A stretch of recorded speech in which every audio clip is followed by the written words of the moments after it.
todos os anjos do céu para protegerem seu povo do que descer os que nele confiam, do que os que nele confiam serem vencidos por Satanás. Olha que grande promessa e que valioso é conhecer a verdade. Essa promessa aqui, quem prometeu é fiel. Mais fácil é enviar ele, o Senhor, todos os anjos do céu, para protegerem seu povo, do que deixar os que nele confiam serem vencidos por Satanás. Louvado seja Deus. Vamos então, os que puderem, se colocar de joelhos, para a gente orar aqui pela mensagem, pelos mensageiros, pelos que vão ouvir a mensagem agora e depois, que com certeza nem todos vão poder ouvir nesse momento, e pelo Espírito Santo também, né? Possamos nos arrepender e entender nossa condição. Se puderem, então, se colocar de joelhos, vamos falar com o Papai do Céu.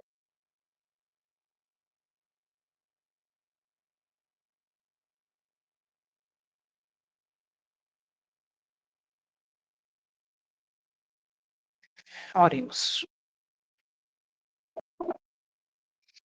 Santo e eterno Deus, soberano Pai, Deus forte, Deus criador de todas as coisas, estamos neste momento de oração, de joelhos na tua presença pela fé, contemplando a tua face e agradecendo, Pai. Agradecendo por mais uma semana que o Senhor nos concede, por estarmos iniciando o teu santo dia, buscando a tua presença, nessa vigília que vai até a meia-noite. O Senhor tem propósito para a vida de cada um que está aqui presente, dos que vão chegar depois, dos que vão ouvir essa mensagem depois. O Senhor quer despertar o teu povo. O Senhor quer despertar para que assim possamos nos arrepender, para que assim possamos buscar o batismo, a plenitude do teu Santo Espírito, e assim também, Pai, estarmos preparados para o selamento e para o derramamento da chuva serôdia. Por favor, Senhor, que as gotas do teu Santo Espírito estão sendo derramadas como chuva temporã, faça a diferença, faça a mudança necessária no nosso caráter, para assim estarmos plenos do teu Santo Espírito, para estarmos selados e dar o alto clamor através da chuva serôdia. Ou melhor, completa em nós a obra que o Senhor começou na vida de cada um, Pai, por favor. Pedimos neste momento que o teu Santo Espírito fale conosco, nos dê iluminação, nos conceda sabedoria vinda do alto, para entendermos essa mensagem tão necessária que vamos ver durante esse momento até a meia-noite. Que essa mensagem possa fazer a diferença na nossa vida. Possa ser o que diz a tua palavra em Hebreus 12, verso 14, que tua palavra é viva e eficaz. Que possamos sair deste momento transformados, arrependidos, entendendo nossa condição de pecado, mas também entendendo e aceitando que, através do teu poder, podemos vencer todas as tentações, podemos ser mais semelhantes a ti, podemos ter a mente de Cristo. Por favor, Senhor, trabalha, nós te damos liberdade para isso.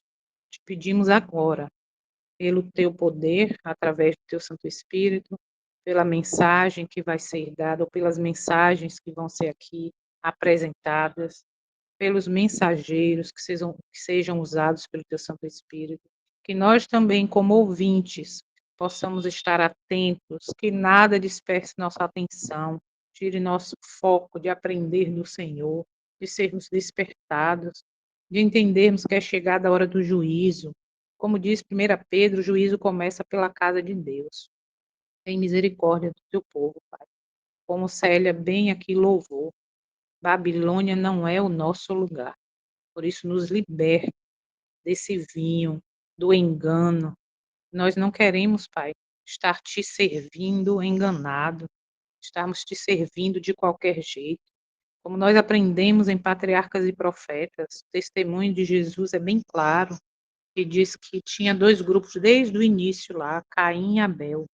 Caim ofereceu, a tua palavra ali, através do testemunho, diz que Caim também foi obediente ao Senhor.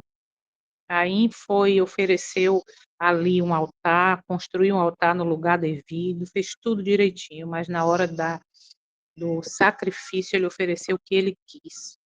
E Abel não, Abel foi até o fim, de acordo com a tua vontade. É isso que nós queremos, Pai. caminho é estreito. Por isso, nos usa nesta noite para sairmos daqui reavivados pela tua palavra que vai ser apresentada.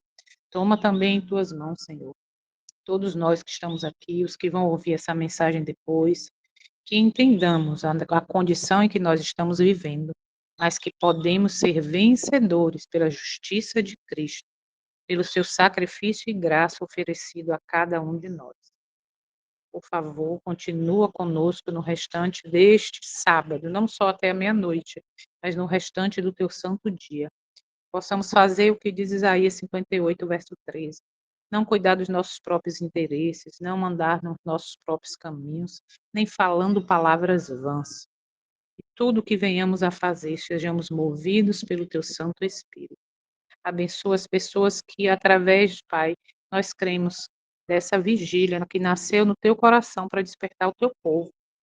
Cada uma que teve essa ideia, esse momento, esse dia, que eles possam ser tocados pelo teu Santo Espírito sempre, para nos levar na direção do caminho, que é o caminho da eternidade.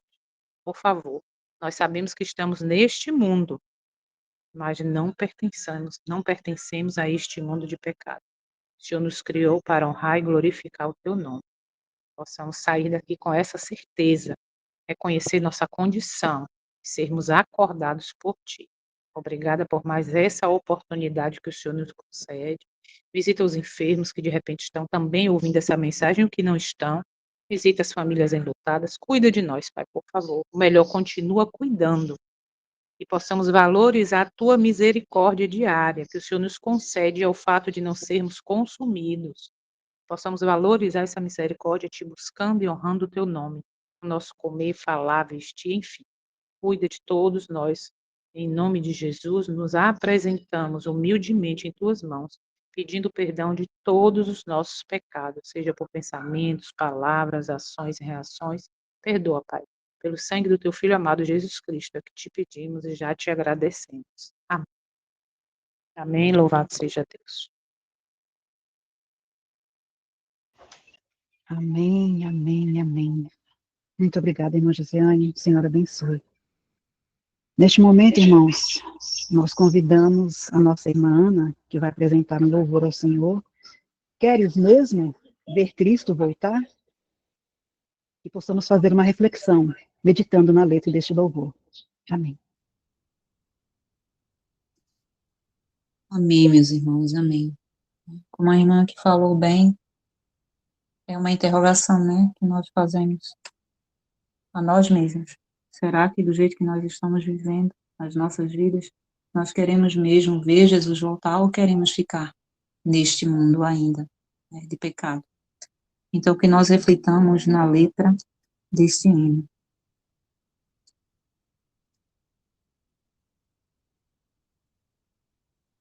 Tantos são teus afazeres, que te esqueces de Jesus. Desprezas o estudo e a oração, ou estarias pronto e repleto de emoção, se tu hoje se encontrasse com Jesus. É real teu desejo de vê-lo voltar, tu anseias por teu Salvador. São teus lábios louvor, é tua vida, amor. Queres mesmo ver Cristo voltar? E Jesus viesse hoje, qual seria o teu sentir? Talvez tu procurastes te esconder, devido a algum pecado que não queres submeter. Que horror, com os ímpios perecer. É real teu desejo de vê-lo voltar. Tu anseias por teu Salvador.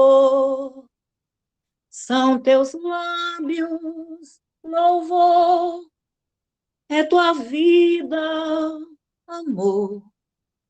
Queres mesmo ver Cristo voltar?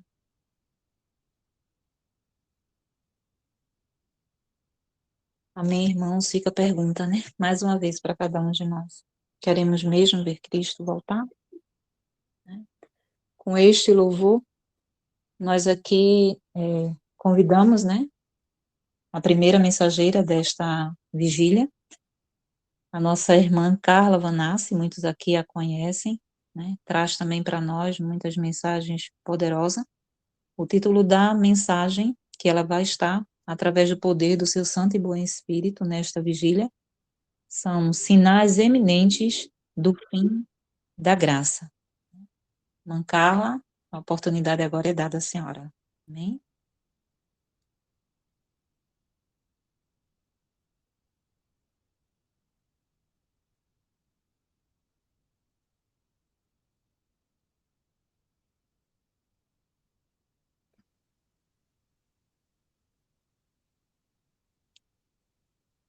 Vamos aguardar um pouco.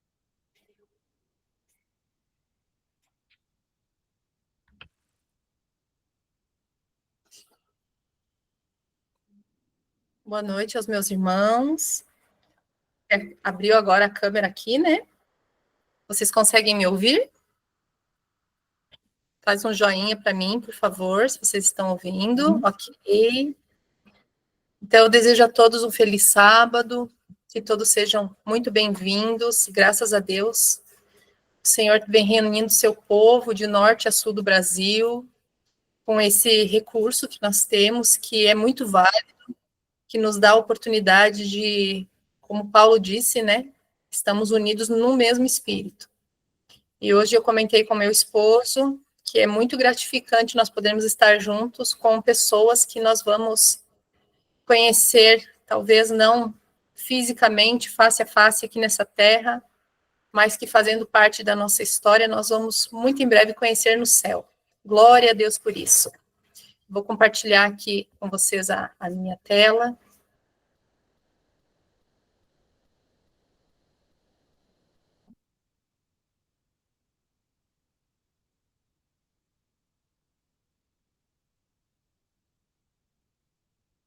Ok, vocês conseguem ver já?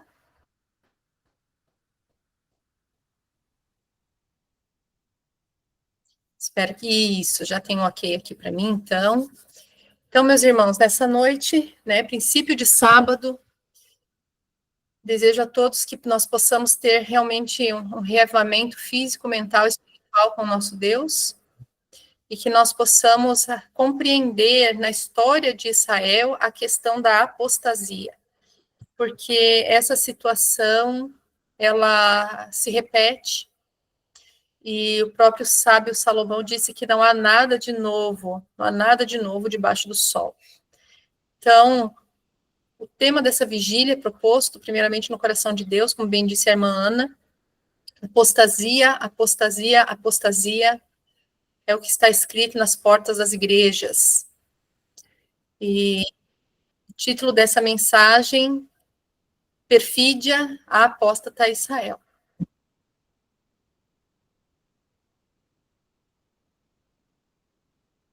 Vamos ver se a gente consegue passar aqui.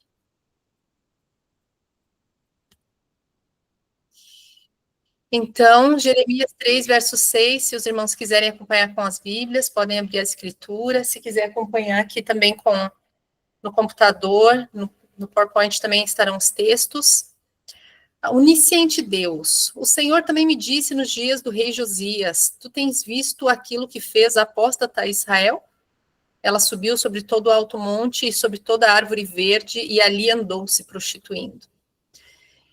Então, em algum momento, Israel perdeu de vista a solenidade da presença do Senhor, perdeu de vista a sua onisciência, deixou de atender aos reclamos de um Deus santo, poderoso, que se mostrou na história de Israel, de tempos em tempos, diariamente nos pequenos milagres, pontualmente nos grandes milagres, mas em algum momento houve a perca do temor por parte de Israel, e Israel expôs o que havia de pior no homem, fazendo-se apóstata, abandonando ao Senhor, virando as costas para o Deus que a fez algo.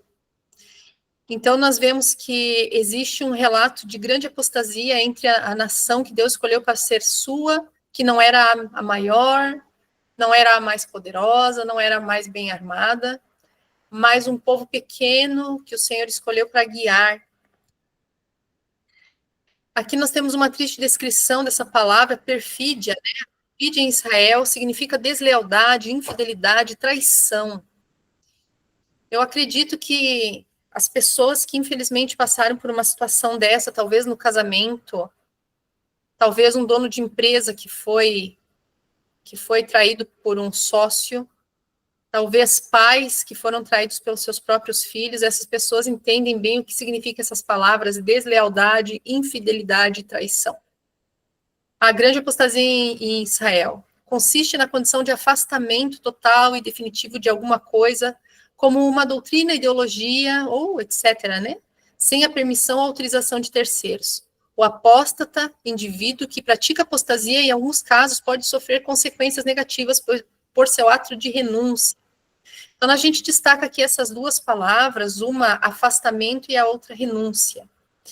O afastamento, o esfriamento numa relação onde nós precisamos de unidade, seja ela na família, no casamento, na igreja. Então, quando nós nos afastamos do centro, que é o que nos atrai, então há uma renúncia até de votos. Nós podemos falar de votos matrimoniais, nós podemos falar de contratos de serviço, nós podemos falar a respeito do voto batismal que nós fizemos. Afinal de contas, cada um de nós que se uniu à Igreja de Deus na Terra, nós fizemos um voto batismal no início de nossa jornada, nos comprometendo com Deus. Deuteronômio 32, a gente vai falar um pouquinho a respeito da dor de Deus. Muitas vezes, quando nós nos deparamos com situações de muita dificuldade, situações em que os pais, por exemplo, são deixados de lado por seus filhos. Sabemos de histórias de pais que são abandonados na idade de muita maturidade já, na fase idosa. E muitas vezes os filhos que vão viver a vida, vão ter as suas vitórias, suas conquistas, muitas vezes não pensam no sentimento da dor dos pais que são deixados para trás. Deuteronômio 32 fala um pouco disso para nós. Mas Jerusalém engordou e deu coices, tu engordaste, tu te engrossaste, tu te cobriste de gordura. Então ele abandonou o Deus que o criou e desprezou a rocha de sua salvação. Eles provocaram ciúmes com deuses estranhos, com abominações o provocaram a ira. Eles sacrificaram a demônios e não a Deus, e deuses que não conheciam, a novos deuses que eram recém-chegados, a quem seus pais não temiam. Da rocha que te gerou, te descuidaste e te esqueceste do Deus que te formou. Então, aqui nós vemos um relato do próprio Senhor falando a respeito de Jerusalém. Jerusalém era um nome carinhoso dado a Israel, algumas vezes na Bíblia, que significa filho do meu amor, o filho amado. Então, Deus se lembra com carinho desse filho, mas fala que esse filho cresceu. Ele cresceu na vida, ele cresceu aos seus próprios olhos, ele conquistou posses, ele adquiriu bens, esqueceu que tudo que fez, desde o acordar, desde o nascer, foi pela misericórdia de um Deus santo, que não permite que nós sejamos consumidos diariamente. E Deus percebe que no crescimento do filho houve um abandono. É uma dor que Deus expressa, falando que eles sacrificaram agora aos demônios, a deuses estranhos que os pais não ensinaram eles a adorar. Eu vejo muito essa história na condição de pais e filhos, na condição de pais e filhos que estão trilhando o caminho da fé, e nós temos muitos relatos de pais que contam que seus filhos estão se afastando de Deus, estão vazios de Deus. Muitos dizem que não conhecem mais ao Senhor, que nunca conheceram Jesus. Na verdade, tudo que acontece é um descuido, né? Porque nós temos que cuidar da nossa relação para com o nosso Deus celestial, assim como nós temos que cuidar em casa com os nossos relacionamentos, nós também temos que cuidar do relacionamento com o nosso Senhor. E o Senhor diz que eles desprezaram, são palavras muito fortes, né? O abandono, o desprezo, descuido. A dor de Deus também ela é relatada em Jeremias, no capítulo 2, a partir do verso 4. É uma dor de coração, e eu gostaria que, assim como Deus compartilhou, né, da sua dor com os seus profetas, que nós possamos nos condoer também neste momento, lembrando que, muitas vezes, quando nós deixamos de ouvir a voz de Deus, ele também se sente ferido, e diz assim: ouve vós a palavra do Senhor, ó casa de Israel, e todas as famílias da casa de Israel. Assim diz o Senhor: que iniquidade acharam vossos pais em mim, para que eles se afastem de mim e andem após vaidade, tornando-se vãos? Os sacerdotes não disseram: onde está o Senhor? E aqueles que lidam com a lei não me conhecem. Os pastores também transgrediram contra mim, e os profetas profetizaram por Baal e andaram após coisas que não beneficiam. Alguma nação trocou os seus deuses por outros que não são deuses? Porém, o meu povo me trocou a sua glória, por uma que não beneficia.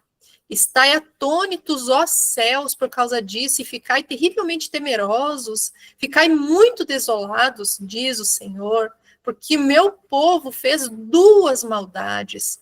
Abandonaram-me, a fonte de águas vivas, e cavaram cisternas para si, cisternas quebradas que não podem armazenar água.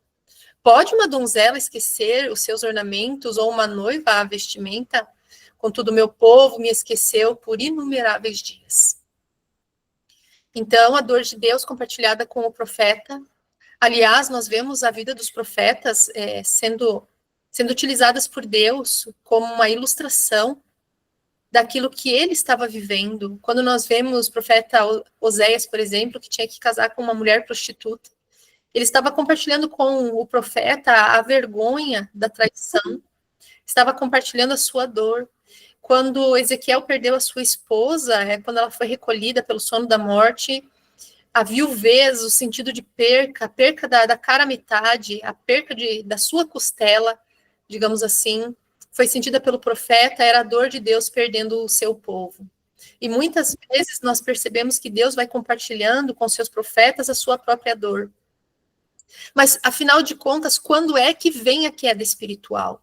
Isso é um alerta para cada um de nós, na nossa casa, na nossa igreja, no nosso pequeno grupo, ou no Ministério de Sustento Próprio, a qual nós já estamos fazendo parte, nos engajando ali nos trabalhos.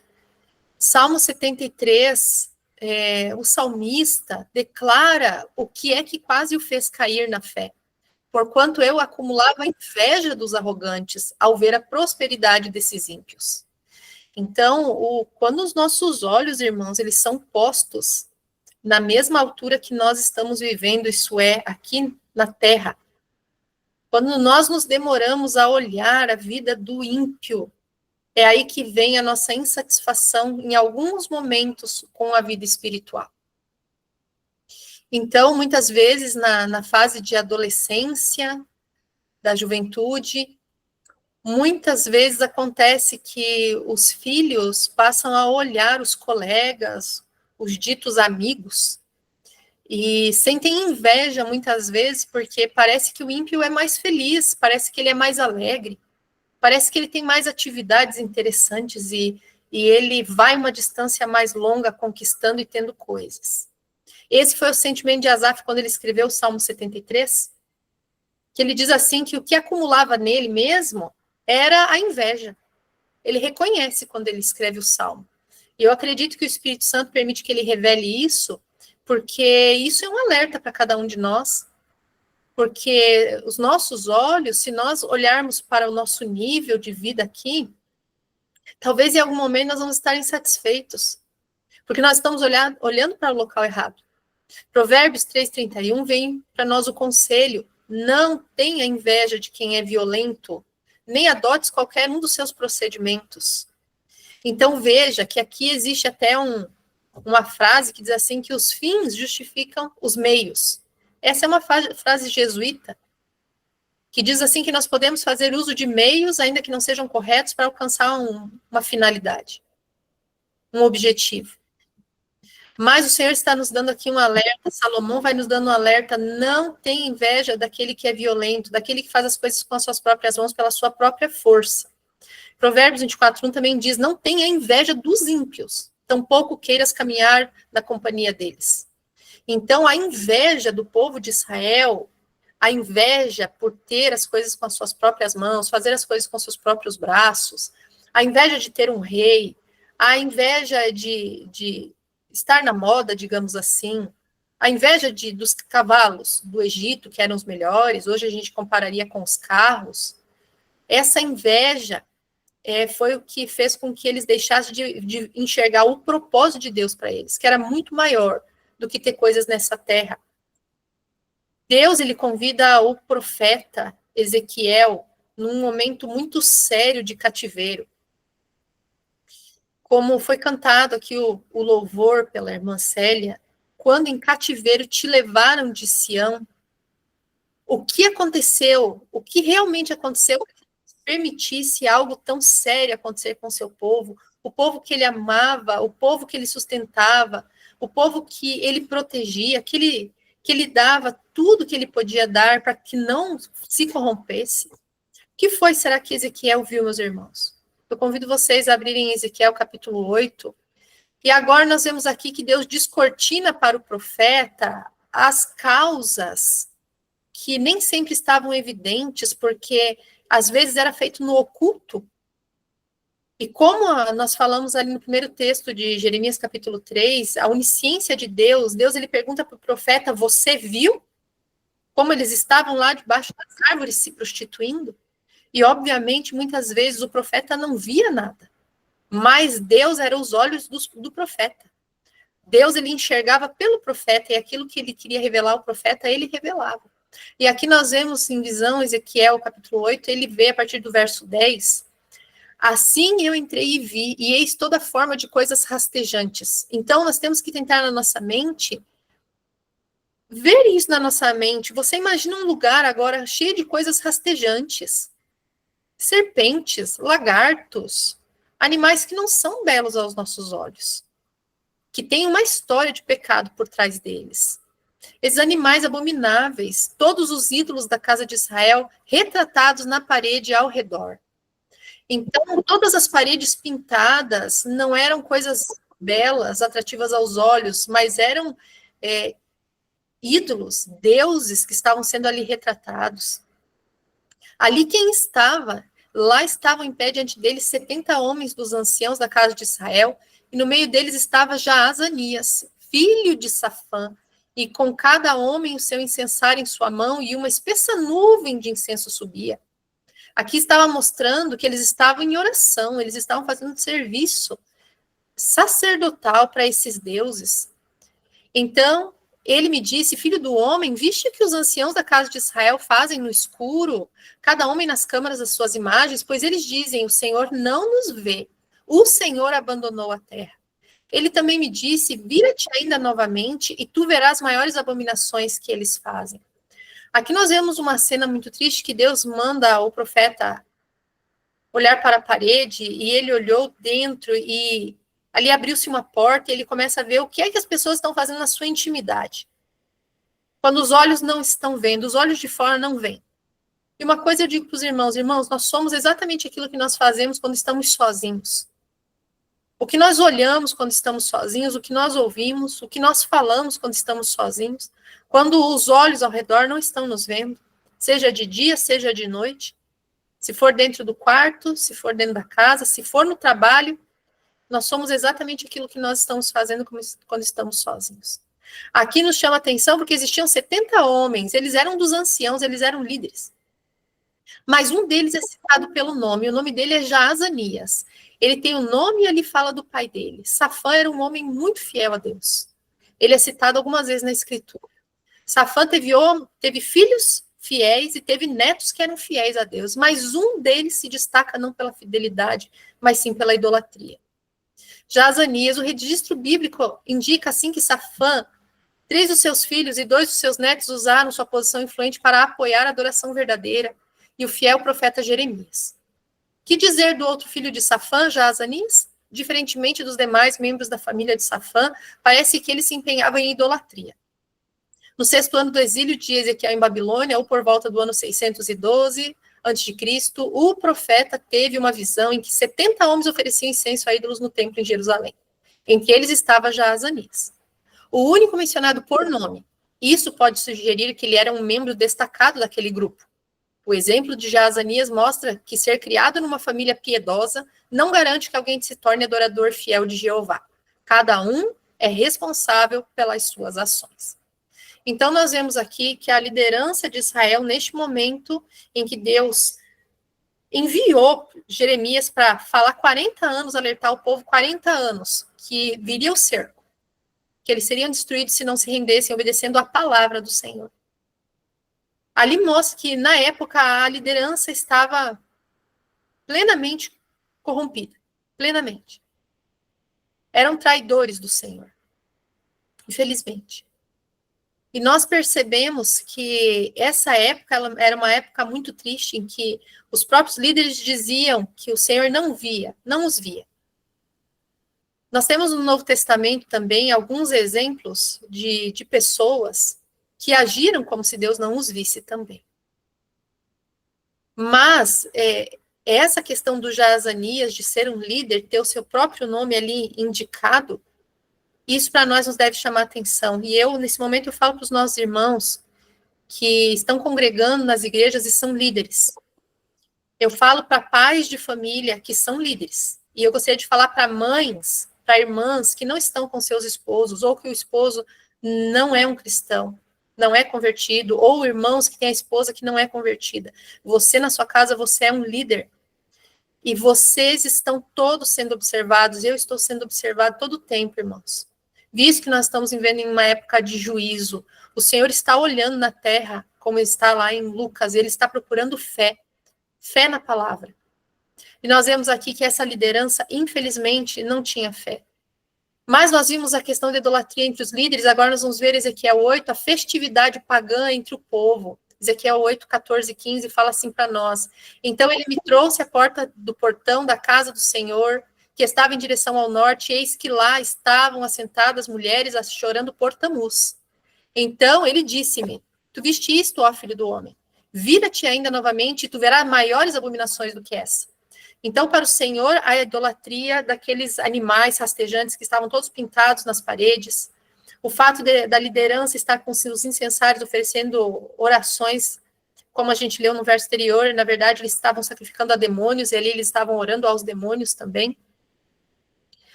Ele disse, você vai ver coisas maiores. E agora nós chegamos à questão das festividades pagãs terem entrado no templo do Senhor. E nós vemos as mulheres aqui assentadas chorando por Tamuz.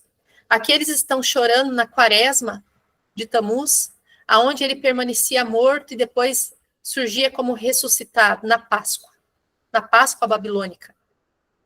E essas mulheres agora estavam ali sentadas e chorando. Era uma época de festejos pagãos. E era costume que as mulheres chorarem, lembrando e lamentando a morte de Tamuz. Mas essa não era uma festa que Deus tinha dado a Israel. Isso mostra o quanto a sua adoração havia caído, enquanto o buraco tão grande onde eles estavam descendo cada vez mais profundamente.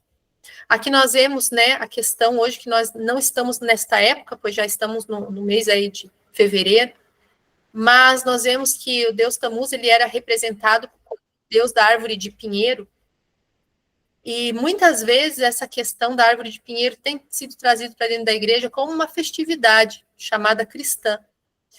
E do ano todo, muitas vezes, irmãos, nós esquecemos de usar a Bíblia e o Espírito de Profecias para aquilo que é importante para nós, indispensável, mas na época do Natal, muitos usam os escritos de Ellen White para defender a árvore de Natal, sem ver o contexto de que ela foi aplicada, e porque a profetisa disse que seria bom haver uma árvore de ofertas. E celebra-se com os adornos da mesma forma com que o mundo celebra. Será que nós estamos trazendo essas festas para dentro da igreja? Nós vemos muitas vezes a Páscoa sendo comemorada dentro da igreja, uma Páscoa que não é mais a Páscoa cristã. É uma Páscoa que é ditada pela Quaresma católica, que começa-se a ser contada na quarta-feira de cinzas, soma-se 40 dias, chega-se a Páscoa. É bem verdade que nós temos que aproveitar todas as oportunidades para falar de Jesus, lembrar de Jesus. Essa é uma fase do ano que nós podemos falar de Jesus para as pessoas, mas nós estamos comemorando, estamos celebrando essa Páscoa. Será que nós estamos trazendo isso para dentro da igreja? Será que dentro da igreja, muitas vezes, nós estamos usando os mesmos adornos que o mundo usa? Uma vez, uma irmã muito querida do Ministério da Criança entrou em contato comigo, já há alguns anos atrás, e me perguntou: irmã Carla, poderíamos adorar a igreja com bexigas para a comemoração que nós vamos fazer? E eu digo para você que não existe nada sobre bexiga, nem na Bíblia, nem no Espírito de Profecia, meus irmãos. Nada. Mas existe um princípio de santidade. Existe um princípio que nós devemos ter solenidade dentro da igreja. E como nós somos exemplo para as nossas crianças, irmãos, quando as crianças chegam numa casa de festa, elas vão no aniversário do priminho, da priminha, do coleguinha da escola, pessoas que ainda têm o hábito de celebrar com bexigas. Na mente das crianças é evocada a imagem de uma festa onde se dá risadas, onde se tem brincadeiras, onde muitas vezes, infelizmente, se tem músicas, onde tem comida. E muitas vezes nós estamos levando isso para dentro da igreja. Será que nós estamos trazendo festividades pagãs também para dentro da casa de Deus? Será que nós paramos e nos perguntamos se isso agrada ao Senhor? Uma vez, indo para casa dessa mesma irmã que me fez a pergunta, numa época que nós tínhamos um pequeno grupo de estudos, passamos na frente de uma igreja pentecostal e lá estava uma cama elástica. Uma cama elástica no pátio da igreja. Para que enquanto os pais assistiam o culto, as crianças pulassem e se distraíssem. Eu fico muito preocupada com esse tipo de coisa, meus irmãos, porque nós devemos ensinar as crianças a santidade da casa de Deus, a santidade do pátio da casa de Deus. Antigamente, quem é adventista há mais tempo que eu, que já sou adventista há 22 anos, havia-se uma reverência, inclusive, para o pátio da igreja. E nós vemos hoje uma leviandade que existe fora da igreja e que muitas vezes, infelizmente, nós não conseguimos impressionar o coração de crianças e jovens para que sejam santificados dentro da igreja. Então, nós temos que nos perguntar hoje, será que nós estamos, de alguma forma, celebrando essas festividades? Eu peço que os irmãos parem e olhem para o calendário, irmãos. Quais as festas há no calendário? A maior parte das festas do calendário, irmãos, são festas católicas. Será que nós estamos celebrando esse tipo de festa também? Hoje na igreja nós temos dia de todas as coisas, celebrados no sábado. Então me preocupa muito essa questão, e eu acredito que essa deve ser uma preocupação daqueles que olham o tempo que nós estamos vivendo, que nós não podemos brincar com a solenidade da época que estamos vivendo. Ezequiel 8 não para por aí, porque o Senhor disse que viria maiores abominações. Nós vemos a adoração ao sol na casa do Senhor. A partir do verso 16 diz: e ele trouxe-me para o átrio interior da casa do Senhor, e eis que a porta do templo do Senhor, entre o pórtico e o altar, estava cerca de 25 homens, com suas costas voltadas para o templo do Senhor. Eles deram as costas para o Senhor, irmãos, com suas faces em direção ao leste, e eles adoravam o sol em direção ao leste. Então ele me disse: tu vês isto, filho do homem? É isso coisa leve para a casa de Judá, que eles cometam as abominações que cometem aqui, porque encheram a terra de violência e voltaram a me provocar a ira, e eis que eles põem o ramo ao seu nariz. Portanto, eu também tratarei com fúria, e o meu olho não poupará, nem terei pena, e embora clamem aos meus ouvidos em alta voz, ainda assim eu não os ouvirei. Então, nós vemos um ápice aqui de paganismo, nós vemos um ápice de abominação agora quando o culto ao sol é levado para dentro da casa do Senhor. Nós vemos aqui a liderança, 25 homens. 25 homens. Eu gostaria que hoje você pensasse, nós temos, na nossa conferência geral, hoje nós temos 9 responsáveis, Ted Wilson, e mais 8 pessoas são os responsáveis pela nossa conferência geral. E nós temos mais 13 divisões. Em toda a Terra, 13 divisões adventistas. Então, se você soma 9 com 13, você vai ter 22 pessoas. Nós temos ainda um líder mundial de liberdade religiosa. Aí nós já temos 23 pessoas. E com certeza nós temos mais alguns poucos líderes de renome que compõem essa cúpula.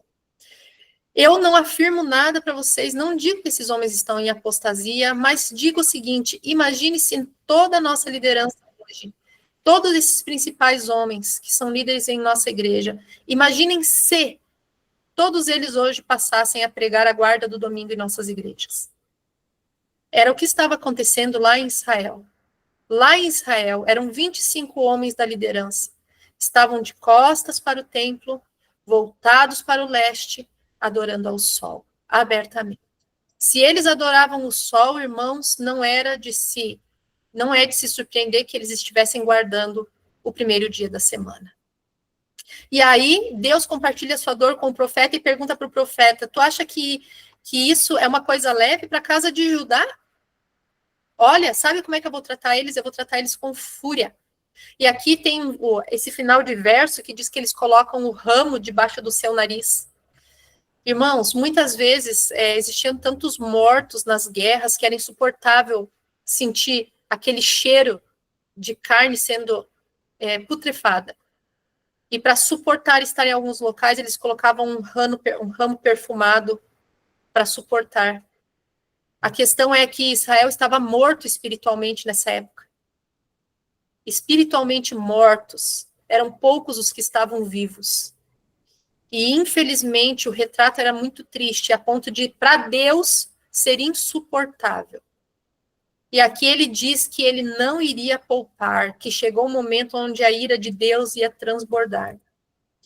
As abominações, elas relatam uniões, alianças com os incrédulos, pagãos, render-se aos costumes e adoração pagã. É o 16, versos 14 e 15. O teu renome foi adiante entre os pagãos por causa da tua beleza. Está falando do povo de Israel.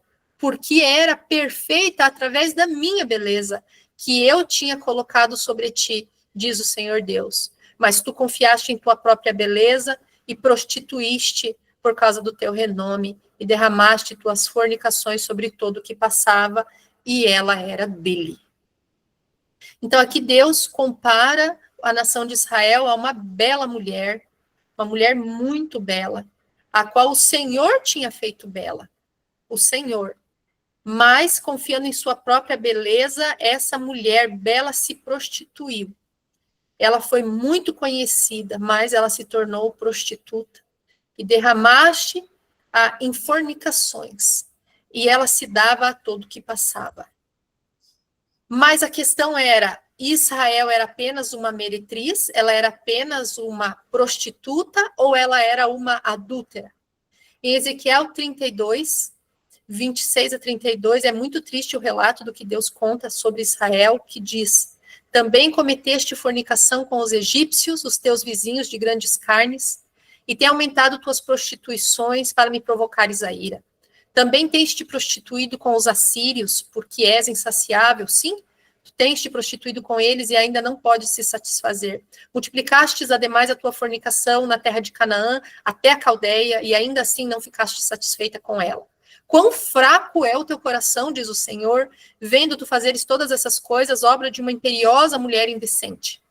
Nela edificaste teu lugar, iminente na cabeça de cada caminho, e tu fazes o teu lugar alto em cada rua. E não tens sido como a prostituta, visto que desprezas a paga. Aqui Deus está dizendo que Israel era pior que a prostituta. Porque a prostituta usava isso como uma profissão e ela recebia alguma coisa para fazer essa baixeza em sua vida. Mas como uma esposa que comete adultério, que toma estranhos ao invés do teu marido. Então Israel era pior que uma prostituta porque nada recebia daqueles para quem se dava. Compartilhava os bens, as bênçãos que Deus dava, toda a prosperidade da nação era dedicada a outros. Mas aqui diz que ela era como uma esposa, uma adúltera, que tomava homens estranhos ao invés do marido. Agora você pense a dor de Deus. A dor de Deus. Mas será que isso parou na época de Israel ou será que isso vem para a nossa época, irmãos? A igreja deixou de seguir a Cristo, seu guia, e está constantemente retrocedendo rumo ao Egito. Todavia, poucos ficam alarmados ou atônitos com sua falta de poder espiritual. dúvidas e mesmo descrença dos testemunhos do Espírito de Deus estão levedando nossas igrejas por toda parte. Satanás assim o deseja. Pastores que pregam o eu em lugar de Cristo desejam que seja assim. Os testemunhos não são lidos e apreciados. Deus tem falado a vocês. Luz tem sido derramada de sua palavra e dos testemunhos, e ambos têm sido desprezados e desobedecidos. O resultado aparece na falta de pureza, consagração e fervente fé entre nós. Entre nós quem, irmãos? Entre nós, adventistas do sétimo dia. Então, nós vemos que o Senhor fala através de sua profetisa, dizendo que a igreja, por muitas vezes, estava voltando ao Egito. O que significa isso? O Egito sempre foi símbolo de incredulidade. Incredulidade em que? Faraó disse, quem é o Senhor para quem os deixe ir? Não conheço o Senhor. Então, o Egito sempre foi símbolo de incredulidade. Incredulidade na palavra de Deus. Livros continham uma mensagem que não era o que Deus estava querendo dizer para o seu povo em nossa época. E nós vemos, irmãos, que a batalha espiritual sempre foi palavra contra palavra.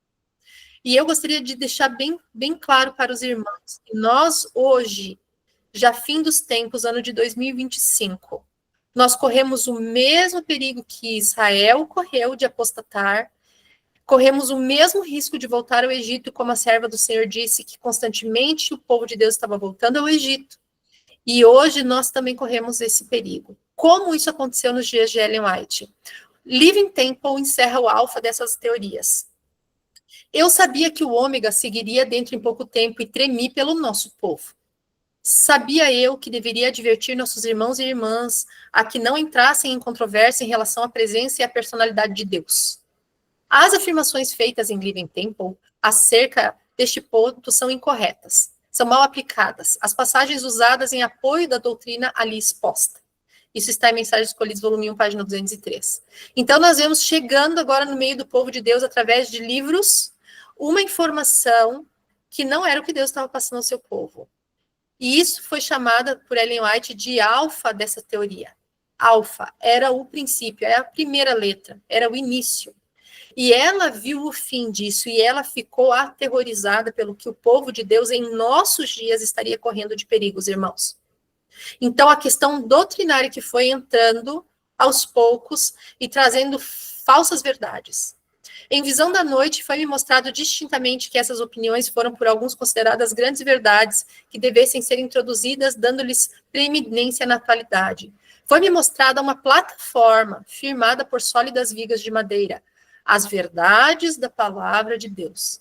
Alguém de alta responsabilidade na obra médica mandava que este homem e aquele outro desprendessem as vigas que suportavam a plataforma.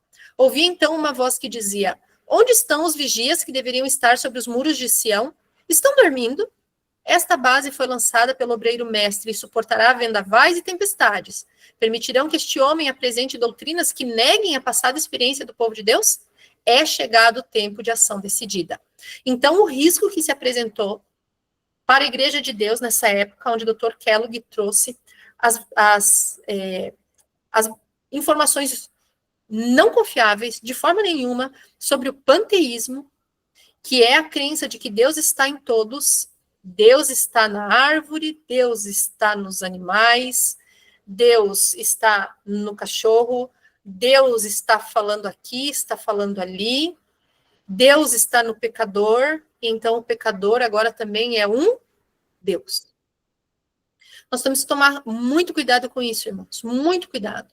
A senhora White viu que nossas doutrinas, nossa fé, nossa igreja, ela foi firmada sobre uma base muito sólida, para que suportasse o quê? Os vendavais e tempestades que viriam. Mas alguém da obra médica estava fazendo com que outros fossem ali e removessem esses alicerces.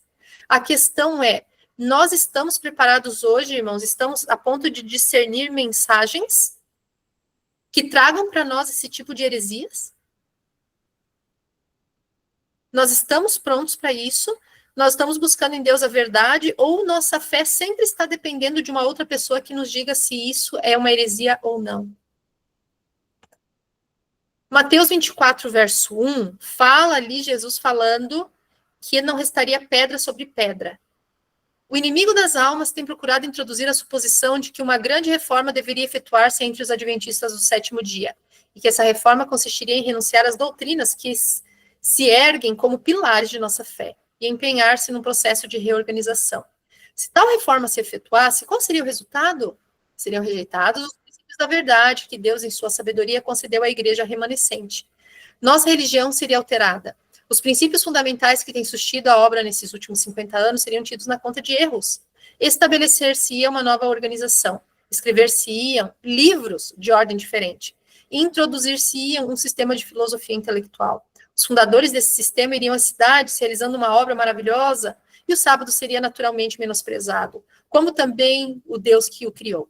Coisa alguma se permitiria opor-se ao novo movimento. Ensinariam os líderes ser a virtude melhor do que o vício, mas, removido Deus, colocariam sua confiança no poder humano, o qual sem Deus nada vale. Seus alicerces se fundariam na areia e os vendavais e tempestades derribariam a estrutura. Os vendavais e tempestades derrubariam a estrutura. Então, irmãos, nós temos assim alguns princípios muito importantes que nós devemos sempre frisar. Nós temos a Bíblia e o Espírito de Profecias por regra de fé.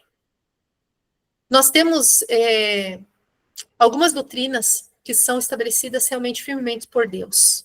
E devemos nos agradar disso, nos alegrar e estudar tudo isso. Mas precisamos hoje tomar muito cuidado com o que nos tem sido passado como verdade. Nós precisamos ser seletivos naquilo que nós estamos vendo, ouvindo, falando, os sermões que nós estamos assistindo, para que nós não venhamos a receber a semente do erro, a semente do ômega, que seria muito pior. E hoje o panteísmo não está longe de nós, o panteísmo está ao lado. E nós precisamos observar muito de perto, irmãos, toda essa questão. Precisamos estudar a respeito desse tema, precisamos nos preparar, porque virão vendavais, o Senhor disse que viria. E os vendavais não são apenas os vendavais do mundo, o mundo contra os adventistas, mas dentro do próprio meio adventista. Nós vemos que o livro, por exemplo, do Living Temple, me parece que ele foi atualizado várias vezes. Fiquei bastante preocupada porque ele é vendido até hoje pela Amazon. Nós vemos aí uma quantidade enorme de capas, e tinha outras ainda, trazendo o mesmo tipo de heresia nos nossos dias. Então, trazendo para nós aquele alfa, trazendo para nós o panteísmo. E nós vemos aqui que houveram outros livros que trouxeram mensagens, pois a senhora White nos diz claramente que escrever-se-iam livros de uma ordem diferente, introduzir-se-ia um sistema de filosofia intelectual. Então, nós vemos aqui outros livros que trouxeram problemas para a fé adventista.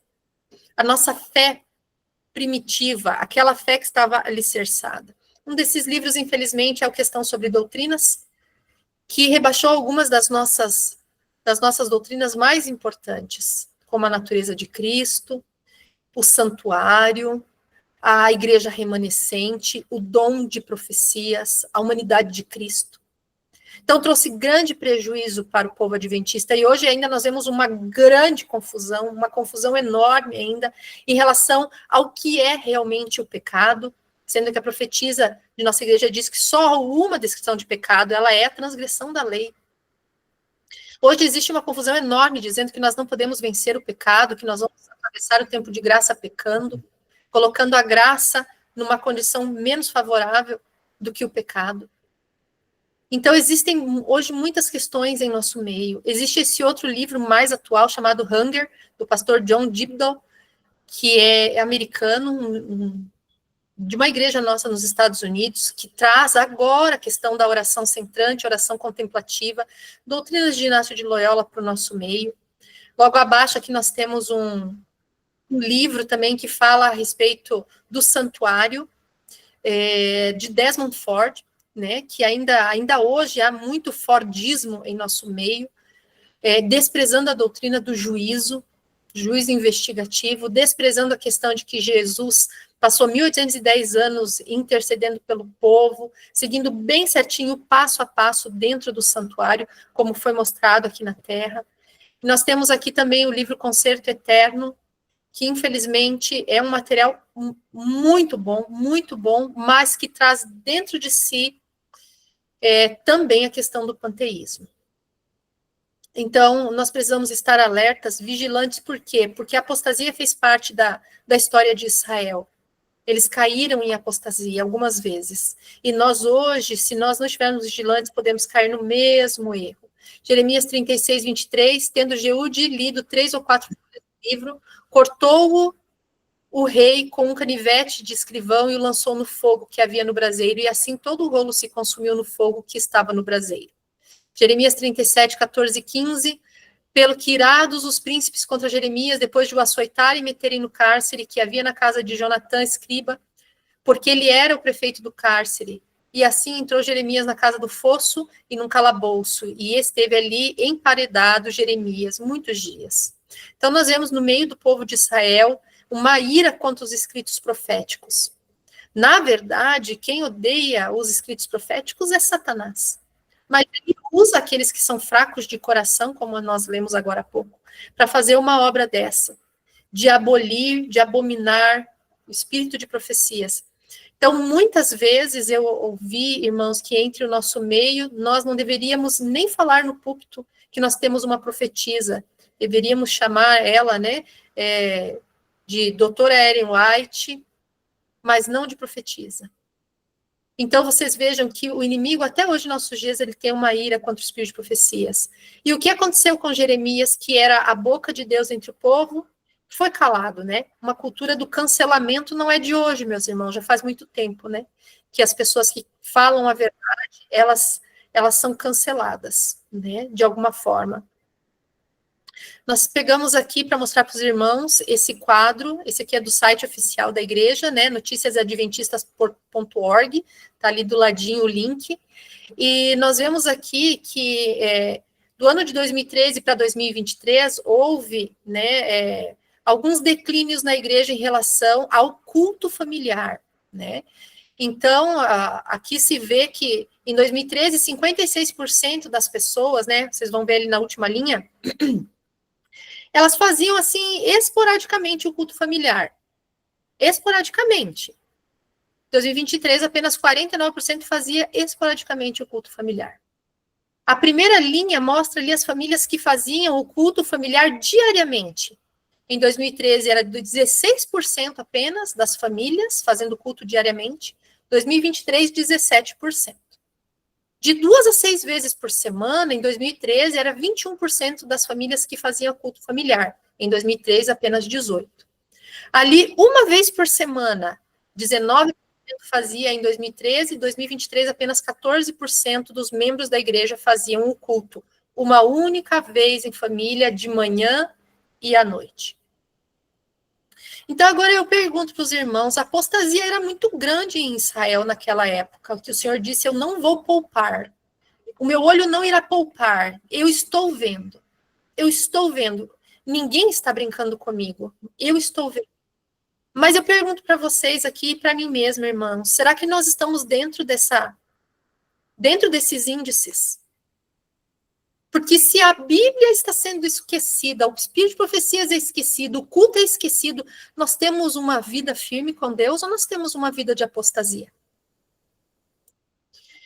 Nas margens de Canaã acontecia algo especial com os israelitas. A princípio, pouca comunicação houve entre os israelitas e seus vizinhos gentios, mas depois de algum tempo, mulheres midianitas começaram a entrar furtivamente no acampamento. Sua aparência não provocara alarma, e tão silenciosamente eram executados os seus planos, que a atenção de Moisés não foi chamada para o caso. Era o objetivo dessas mulheres, em sua associação com os hebreus, seduzi-los a transgredir a lei de Deus, a atrair sua atenção para os ritos e costumes pagãos e levá-los à idolatria. Tais intuitos eram cuidadosamente ocultos sob o aspecto de amizade, de modo que não houve suspeita dos mesmos até para os guardas do povo. Então, estavam nas margens, ali na beira de Canaã, começou a acontecer algo diferente. O povo atravessou o Jordão, foi aquela comemoração, Deus dando vitórias, estavam ali para chegar, estava ali para atravessar o Jordão. Agora eu digo ali para os irmãos, o que acontece bem nas margens? Algumas mulheres midianitas vêm chegando. Essas mulheres, elas realmente são símbolos de igrejas. certo? São símbolos de igrejas. Então, aqui a gente vê a questão do ecumenismo, né? A gente se juntando na dita liberdade religiosa, né? Um respeitando o outro, e obviamente temos que respeitar e amar a todos. Mas a questão é, existe um propósito por trás do ecumenismo, né? O propósito é que todos estejam desobedecendo às leis de Deus. E agora sim, eu digo para os irmãos, muitas vezes nós estamos recebendo pessoas em nossas igrejas que são pessoas que estão vindo do catolicismo, estão vindo de igrejas pentecostais, protestantes, e esse é o plano do Senhor, que as pessoas sejam convertidas e venham. Aí eu pergunto para vocês, de que forma elas estão vindo? Que tipo de técnicas nós estamos usando para atrair pessoas para Deus, irmãos? Será que nós estamos copiando alguma coisa dos pagãos? Será que o tipo de culto que nós estamos fazendo tem alguma semelhança com o culto que eles já tinham nas igrejas deles? Será que o tipo de música que nós estamos usando são músicas que eles já estavam acostumados nas igrejas deles? Então, veja, o que nós temos que fazer, irmãos, é atravessar o Jordão e seguir caminhada. E quem quiser, vem conosco, pela fé na palavra. Mas nós não podemos misturar o culto a Deus com o culto dos pagãos. Porque esse tipo de amizade Deus não vai aceitar. Fala para nós ali que, por sugestão de Balaão, foi pelo rei designada uma grande festa em honra a seus deuses e arranjou secretamente que Balaão induzisse os israelitas a assistirem à mesma. Ele era considerado por esses como um profeta de Deus e por isso teve pouca dificuldade em realizar seu propósito. Então, assim, no meio do povo de Deus, quem é que fez o convite? Foi alguém que era considerado um homem de Deus, um profeta de Deus. Mas escuta, nós não temos instrução de conhecer as pessoas pelos frutos? Será que não dava para reconhecer Balaão pelos seus frutos? Grande número de pessoas uniram-se a ele, ao falso profeta, testemunhando as festas. Aventuraram-se a ir ao terreno proibido, foram enredados na cilada de Satanás, iludidos pela música e dança, e seduzidos pela beleza dos ventais gentílicos, as modas. Romperam sua fidelidade para com Jeová, uniram-se-lhes nos folguedos e festins, e a condescendência com o vinho, aqui vamos já falar da reforma de saúde e as doutrinas falsas, enuviou-lhes os sentidos e derribou as barreiras do domínio próprio. A paixão teve pleno domínio, e havendo contaminado a consciência pela depravação, foram persuadidos a curvarem-se aos ídolos, ofereceram sacrifícios sobre os altares gentílicos e participaram dos mais degradantes ritos. Então, essa mistura, meus irmãos, que Deus não quer que a gente tenha. Nós devemos cuidar com as festas, nós devemos cuidar com a música, nós devemos cuidar com a dança, nós devemos cuidar com a moda, nós devemos cuidar com a forma de folgar, de distrair, de divertir. Devemos cuidar com o que estamos comendo, bebendo e oferecendo para as pessoas. Então, isso foi uma queda muito grande a Israel. E não houve freio até que eles oferecessem os sacrifícios sobre os altares gentílicos. Nós vemos aqui que em Juízes 2, resumindo, no tempo de Moisés, primeira geração, o povo conhecia o Senhor. No tempo de Josué, o povo conhecia o Senhor. Nos dias dos anciãos, o povo conhecia o Senhor, mas a quarta geração, eles não conheciam ao Senhor. E o verso 13 e 14 diz, e eles abandonaram o Senhor, serviram Baal e Astarote, e a ira do Senhor se acendeu contra Israel, e eles o entregou nas mãos dos seus espoliadores. E aqui nós vamos um pouquinho mostrando que nós temos algumas celebrações que têm em outras igrejas. Eu só coloquei essas duas fotos para vocês terem noção, mas se nós pesquisarmos, vamos ter em muitas outras igrejas, inclusive com o mesmo nome, o tal do Celebratim. Com certeza, vocês já ouviram falar desse tipo de programação, que é para os adolescentes, né? E nós vemos aqui que na Igreja Batista tem essa mesma celebração com o mesmo nome inclusive, Celebratim. Aqui nós vemos em Atos capítulo 7, versos 42 e 43, não é verdade que vocês levantaram o tabernáculo de Moloque e a estrela de Renfã, o deus de vocês, imagens que vocês fizeram para os adorar? Por isso, vou mandar vocês ao exílio para além da Babilônia.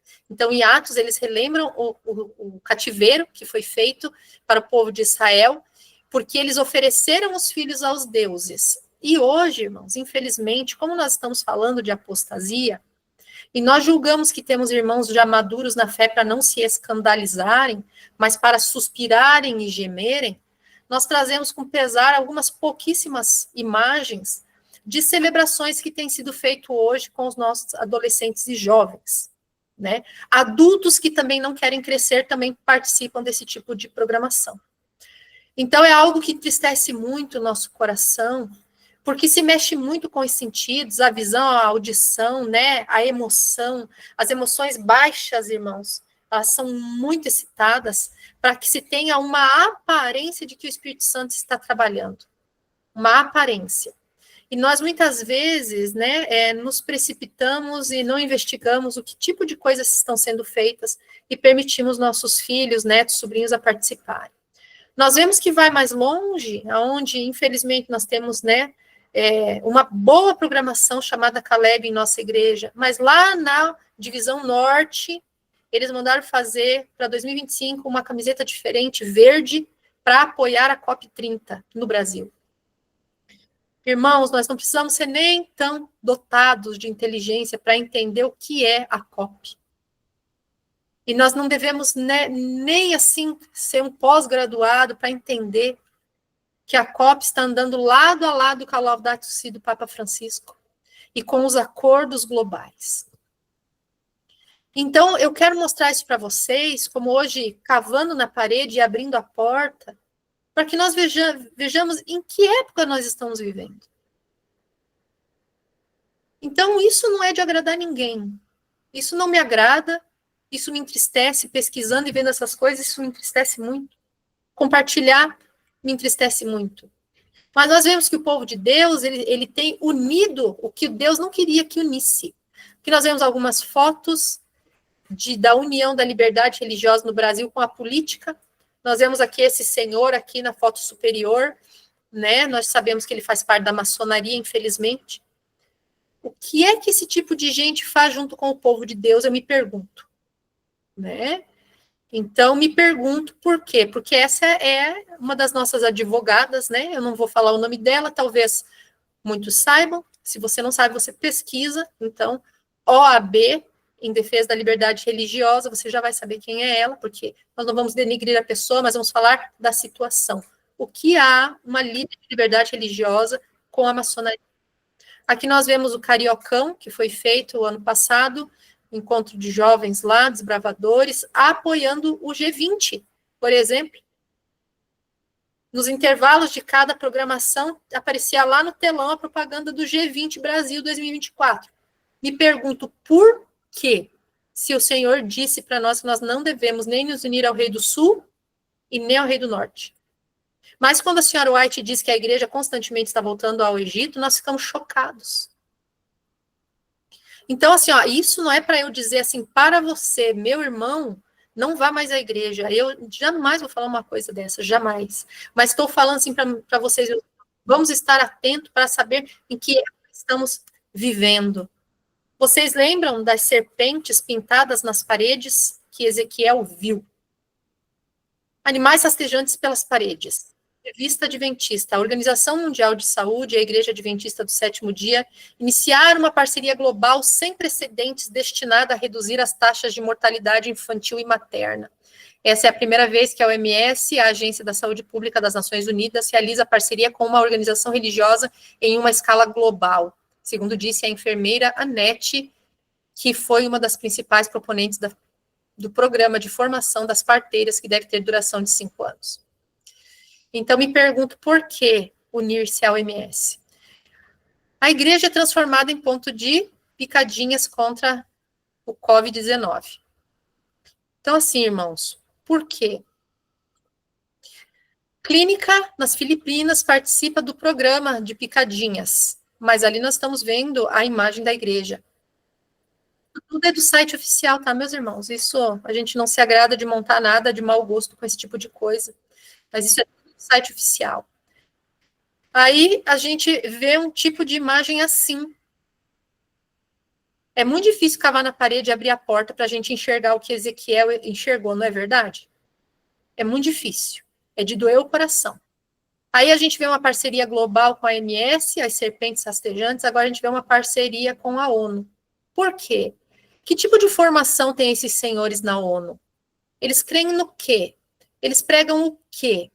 As 17 metas da ONU fazem a inclusão de gênero, a obrigatoriedade das picadas. Se a gente for a fundo em cada uma das 17 diretrizes, irmãos, é de chorar, porque é para acabar com a humanidade. Agora me pergunto, por que o povo de Deus tem que estar junto com esse povo? O Senhor mostrou-me que seriam introduzidos em nossas reuniões campais teorias e métodos errôneos e que a história do passado se repetiria.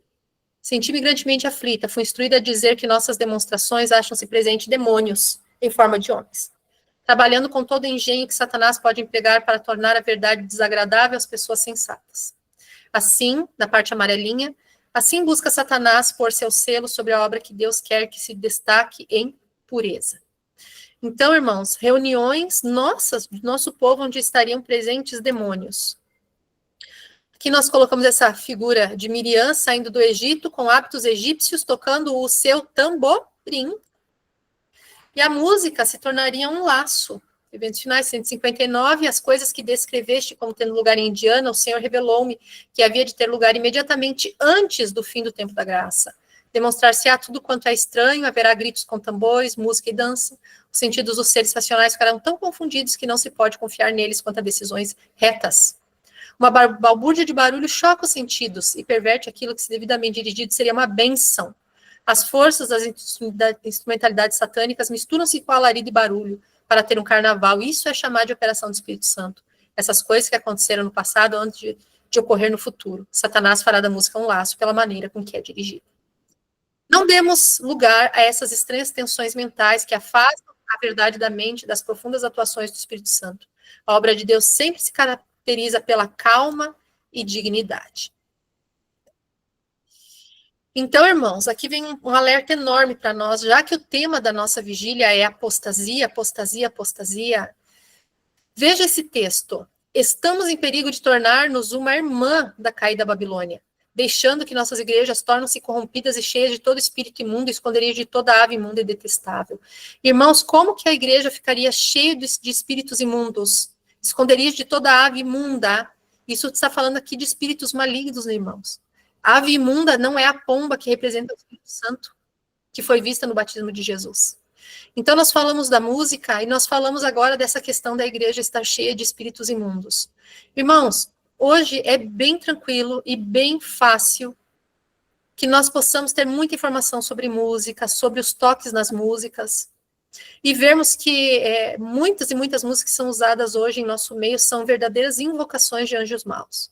Nós nos esforçamos muitas vezes para preparar um culto para o Senhor, queremos que os irmãos estejam na igreja, mas quando nós vemos quão pouco arrependimento e preparo existe entre o povo de Deus nas margens da Canaã celestial, nós ficamos chocados. Infelizmente, irmãos, hoje nós temos tantos problemas em nosso meio, como a gente vê em meio àquelas pessoas que nunca ouviram falar da nossa mensagem. E isso é muito triste. E vem para nós um alerta enorme: julgar-te-ei como são julgadas as adúlteras e as que derramam sangue, e entregar-te-ei ao sangue de furor e de ciúme. Entregar-te-ei nas mãos deles, e eles derrubarão a vossa abóboda, e transbordarão os teus altos lugares, e te despirão os teus vestidos, e tomarão as tuas joias de enfeite, e te deixarão nua e descoberta, então farão subir contra ti uma multidão, e te apedrejarão, e te transpassarão com suas espadas, e queimarão as tuas casas a fogo, e executarão juízos contra ti, aos olhos de muitas mulheres, e te farei cessar de ser meretriz, e paga não darás mais. Assim satisfarei em ti o meu furor, e os meus filmes se desviarão de ti, e me aquietarei, e nunca mais me indignarei. Então foi grande o castigo para o povo de Israel naquela época, irmãos. Será que nós vamos até aonde? A que ponto vai chegar a apostasia entre o povo de Deus? O Senhor possui uma controvérsia que o povo professa nesses últimos dias, nas igrejas e nas grandes assembleias ao ar livre. Ministros impelirão o povo sobre a necessidade de guardar o primeiro dia da semana. Nessa controvérsia, os homens em posição de responsabilidade tomaram um curso de ação diretamente oposto ao realizado por Neemias. Líderes proeminentes que têm rejeitado a luz estão inflamados com loucura contra a santa lei de Deus. Assim como a nação judaica estava contra o Filho de Deus, eles estão em terrível engano, enganando a outros e sendo eles mesmos enganados. Então eu pergunto para os irmãos, até que ponto vai chegar a apostasia em nosso meio? até o ponto de ser pregado o domingo em nossos púlpitos. E isso é muito terrível. Como é que a lei dominical está chegando para nós, irmãos? É como uma proteção para o clima. E nós precisamos ficar muito atentos em nos envolver nessa questão e entendermos o que é realmente proteger o planeta, o que é realmente cuidar do bem que Deus nos deu, mas não ficarmos usando esses jargões em nosso meio, aquecimento global, o desequilíbrio climático. Temos que tomar cuidado e envolver programações nossas com esse tipo de coisa, irmãos. Enquanto tudo isso ia acontecendo em Israel, enquanto Ezequiel foi vendo tudo que estava sendo feito a paredes fechadas, a portas fechadas, sendo algo, e Deus estava tomando tudo em suas mãos, e agora ele diz assim: o Senhor ordenou-lhe, passa pelo meio da cidade, pelo meio de Jerusalém, e marca com sinal a testa das pessoas que se aborrecem e não compactuam de todas as abominações que se cometem no meio do povo.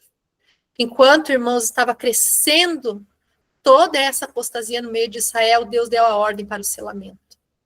E nós hoje precisamos estar sob aviso que nós estamos em tempos de selamento.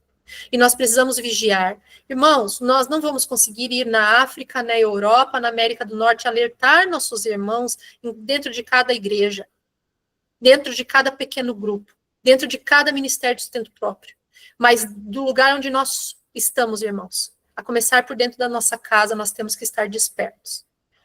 Vendo a adoração dentro da casa, vendo a adoração onde nós estamos congregando, se for um pequeno grupo, se for uma igreja, se é um ministério de sustento próprio, nós precisamos estar muito despertos para saber o que é que está acontecendo ao nosso redor, se nós estamos prestando a Deus realmente uma adoração verdadeira ou não. Vemos aí que a igreja, o santuário do Senhor, foi a primeira a sentir o golpe da ira de Deus.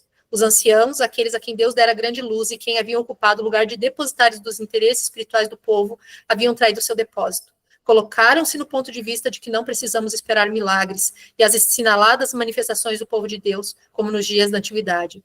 Os tempos mudaram, essas palavras fortaleceram-lhe a incredulidade e dizem: o Senhor não fará bem e nem mal. É demasiado misericordioso para visitar seu povo em juízos. Assim, paz e segurança é o grito de homens que nunca mais erguirão a voz como trombeta, para mostrar ao povo de Deus as suas transgressões e à casa de Jacó os seus pecados. Esses cães mudos, que não querem ladrar, são aqueles vigias.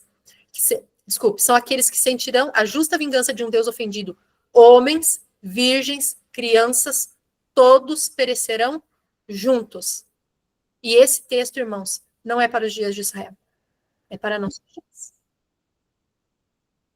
Nós sabemos que chegará um ponto que Deus vai começar a derramar a sua ira. Só que, infelizmente, irmãos, os que vão estar na linha de frente somos nós. É o povo de Deus. Todos aqueles que não tiverem recebido o selo do Deus vivo, irmãos, eles vão receber, em grande medida, a ira de Deus. E como escapar dessa justa ira de nosso Deus zeloso? Irmãos, capítulo 5 de Efésios, para nós encerrarmos. Não participem das obras infrutíferas das trevas. Antes, exponham-nas à luz. Esclareçam o que é certo e o que é errado. Não deixe o povo seguir como ovelhas para o abate. Não deixe. Cada um de nós tem uma responsabilidade de ser atalaia sobre os muros de Sião. Oséias 10:12. Plantem boas sementes de justiça e terão uma colheita de amor. Arem o solo endurecido de seu coração, pois é hora de buscar o Senhor para que ele venha e faça chover justiça sobre vocês. Cada um de nós está esperando o derramamento da chuva serôdia. Nós estamos todo dia pedindo a Deus chuva temporã que venha para nos aperfeiçoar o caráter e a semelhança de Jesus. E para que esse caráter seja fixado em nós, nós precisamos de chuva serôdia, irmãos. É ela que vai nos habilitar a viver o período que não haverá intercessor do céu. E digo bem claramente, viver uma vida santificada à semelhança de Cristo Jesus. Revestidos de Cristo, preenchidos pelo Espírito Santo, vencendo a cada batalha, irmãos. Só que hoje nós não podemos participar desse tipo de obra infrutífera que nós citamos aqui. Já que eu precisava expor os sinais não foram sinais do mundo hoje, nós temos tratado de sinais do mundo já há alguns estudos. Mas nós precisamos ver hoje o sinal dentro do povo de Deus. Como é que estão os sinais dentro do povo de Deus? Irmãos, vamos plantar as boas sementes da justiça, falando da justiça pela fé, esclarecendo o que é a justiça pela fé, falando de Cristo, como ele veio semelhantemente a nós em carne decaída para vencer, para nos dar exemplo de vencimento, de como é possível vencer. Aliás, a Apocalipse tem 7 promessas de vitórias. Para quem, irmãos? Para aqueles que vencem a carne, o mundo e o diabo. Isso está sobre nossos ombros. E nós iniciamos essa vigília com essa mensagem de alerta para cada um de nós. Façamos a nossa parte enquanto ainda é tempo. Eu convido todos aqueles que puderem nesse momento, vamos nos ajoelhar e vamos orar ao Senhor.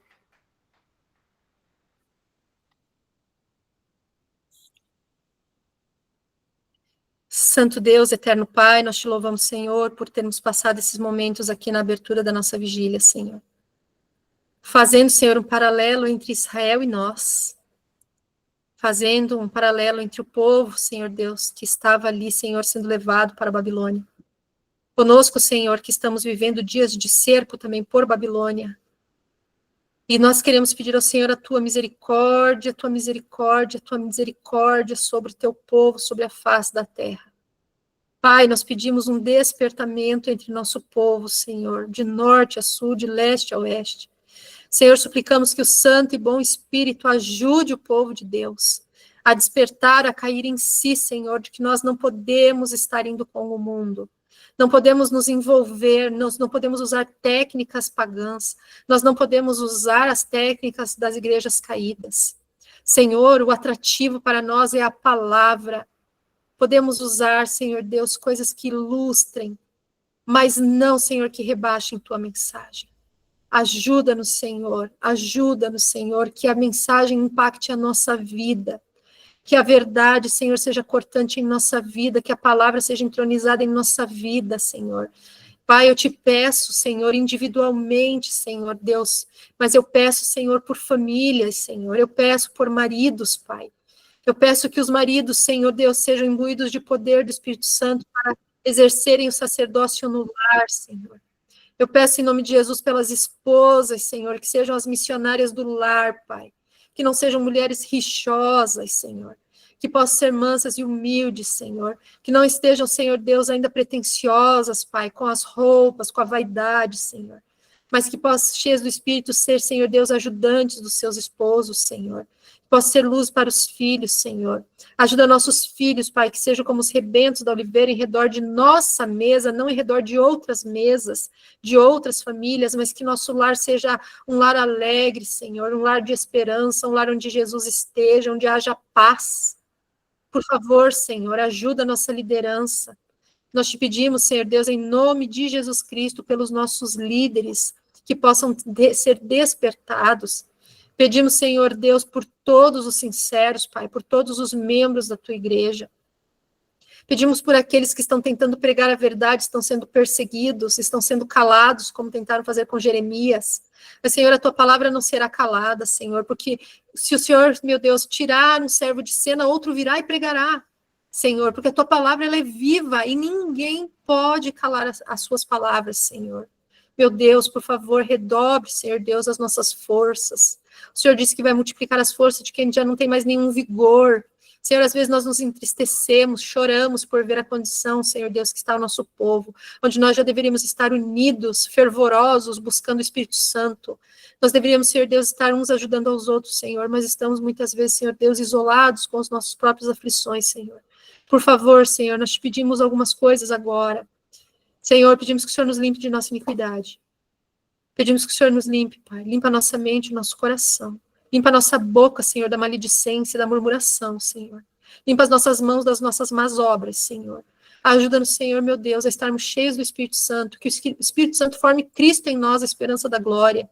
Te pedimos que o Espírito Santo nos dê a mente de Cristo. Que todos nós unidos tenhamos uma só mente, um só propósito, um só ideal, um só objetivo. Pedimos que o Senhor nos dê os mesmos sentimentos que havia em Cristo Jesus, que se rebaixou, Senhor. Ajuda-nos, Senhor Deus, a aceitar o opróbrio de Cristo. Nessa vida nós não seremos reconhecidos, Senhor Deus, pela fama, mas seremos reconhecidos pela humildade, Senhor. E acima de tudo, Pai, nesse momento nós te pedimos, dá-nos a fé de Jesus. Porque Apocalipse 14, 12 mostra para nós um povo que vai estar em pé quando as bestas estiverem, Pai, com todo o seu poder na terra. Haverá um pequeno grupo em pé, os que guardam os mandamentos de Deus têm a fé de Jesus. Nós buscamos isso do Senhor, Pai. Só o Senhor é fonte de amor, só o Senhor é fonte de graça, e só o Senhor é fonte de poder. E nós queremos ter uma aliança firme contigo. Pai, renova a tua aliança conosco nesta noite. E ajuda-nos, Senhor, a estarmos firmes e fortalecidos na graça e no poder do Espírito Santo. Salva os nossos lares, Senhor. Salva o teu povo, Senhor. Não entrega o teu povo nas mãos do inimigo. É o que nós te pedimos, Senhor. Em nome de Jesus.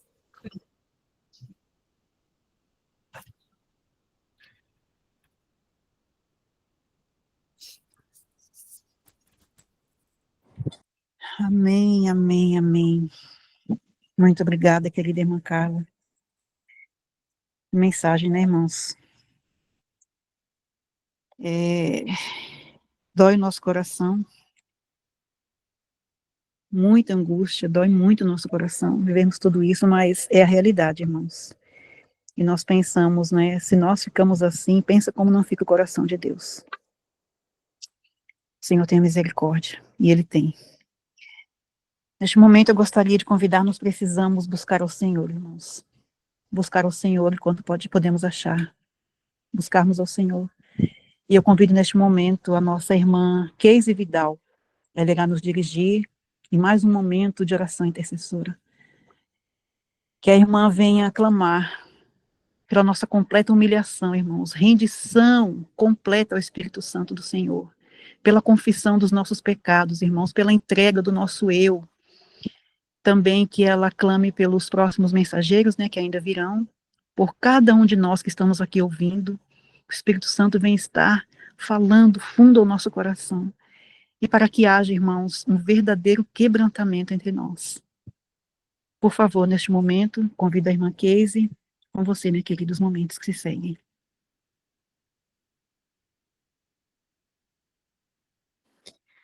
Boa noite, irmãos. Feliz sábado a todos. Vamos então nos ajoelhar para nós dirigirmos mais uma prece ao nosso Senhor.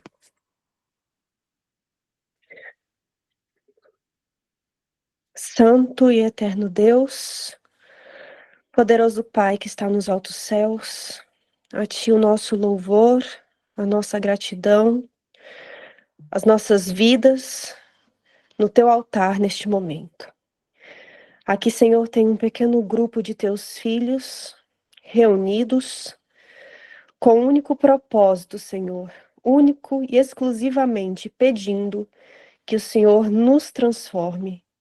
Primeiramente, que o Senhor nos limpe, nos purifique dos nossos pecados, de todas aquelas inclinações, nossas tendências ao mal, de tudo aquilo que nos afasta de Ti.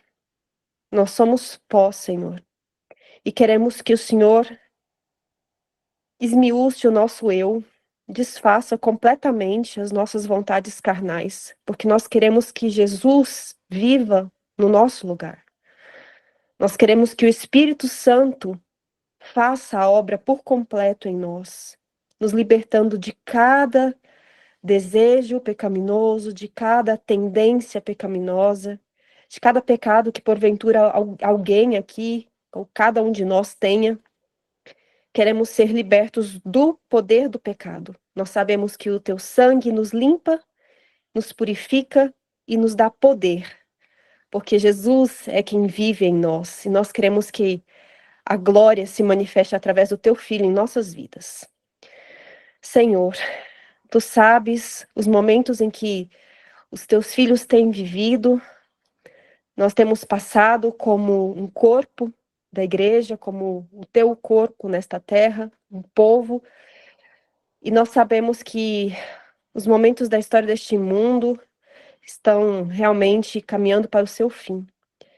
Sabemos que muitas coisas ainda acontecerão, muitos padecerão, Senhor, talvez martírio, muitos de nós viveremos ainda momentos difíceis, mas nós sabemos, Senhor, que após o derramamento do Espírito Santo em chuva serôdia, nós teremos ainda mais poder para a proclamação do teu evangelho, sem temer a morte, sem temer aquilo que possa nos fazer o homem, Senhor.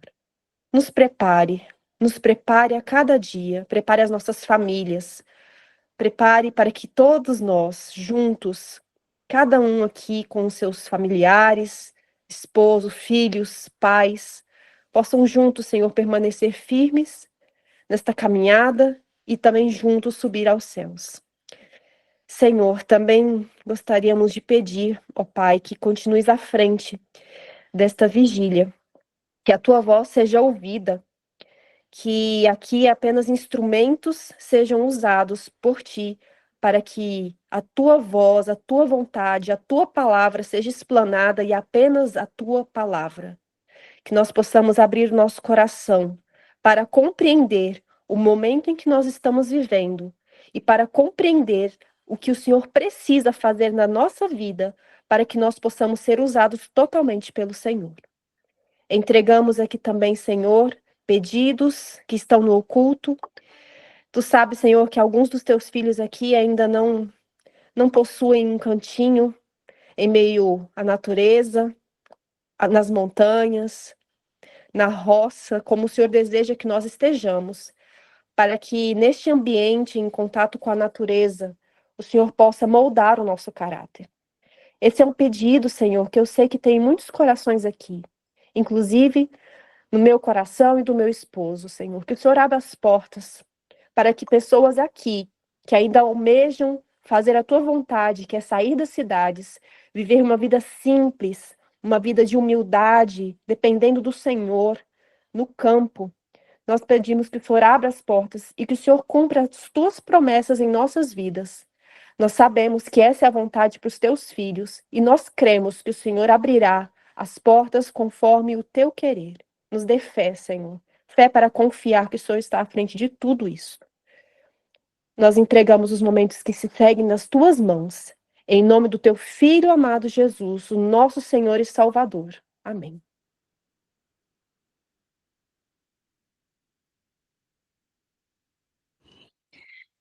Amém, amém. Muito obrigada, irmã. Deus abençoe. Nosso clamor, irmãos, deve ser: fortaleça no Senhor.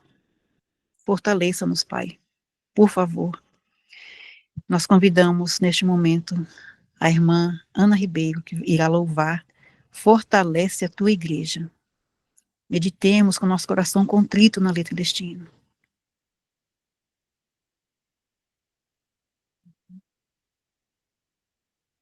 Boa noite, irmãos, mais uma vez, diante da mensagem que nós acabamos de ouvir, né? Nada como um texto para estar, assim, acalentando os nossos corações. Em Abacuque 3:2 nos diz: Ó Senhor, ouvi o teu discurso e temi. Ó Senhor, aviva a tua obra no meio dos anos, faze-a conhecida. Na ira, lembra-te da misericórdia. E no Testemunhos para a Igreja, volume 7, 242, nos diz o seguinte: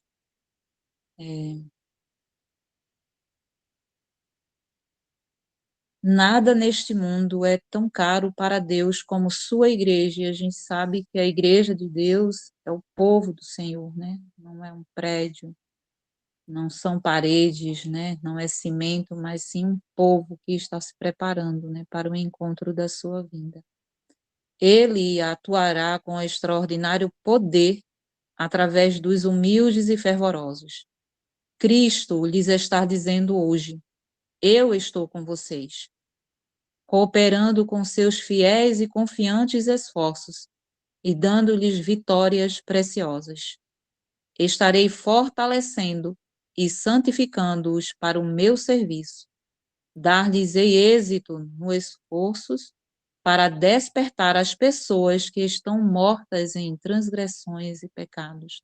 Se você hoje tem esse sentimento que está morto em transgressão e pecado, confesse a Deus, nós venhamos confessar, né, todos os nossos pecados, assim, ao nosso Senhor, e aí estarmos confiantes, né, e o Senhor estará conosco. O leão da tribo de Judá estará conosco, irá diante de nós, né? Louvemos ao nosso Deus.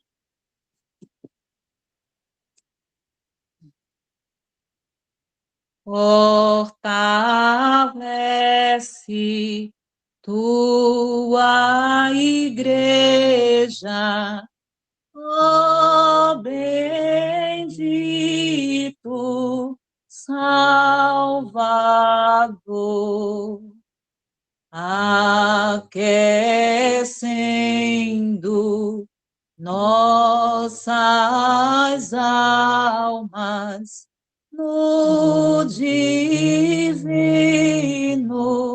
santo amor. Vem, derrama sobre todos toda a graça de Jesus, dando as bênçãos da verdade que nos mostram tua luz. Pai, contempla tua igreja, vem e estende tua mão. Dá-lhe a graça insondável da divina redenção, antes que ela desfaleça e se torne sem vigor. Vivifica, vivifica nossas almas, ó Senhor. Santifica tua igreja pela graça divinal. Faze-a sempre triunfante no conflito contra o mal. Dá-lhe forças na jornada, em demanda para o lar, e que esteja preparada quando Cristo regressar. Amém. Amém. Na meditação matinal, Maranata também nos diz em relação a Abacuque, a fé que fortaleceu Abacuque e todos os santos e justos naqueles dias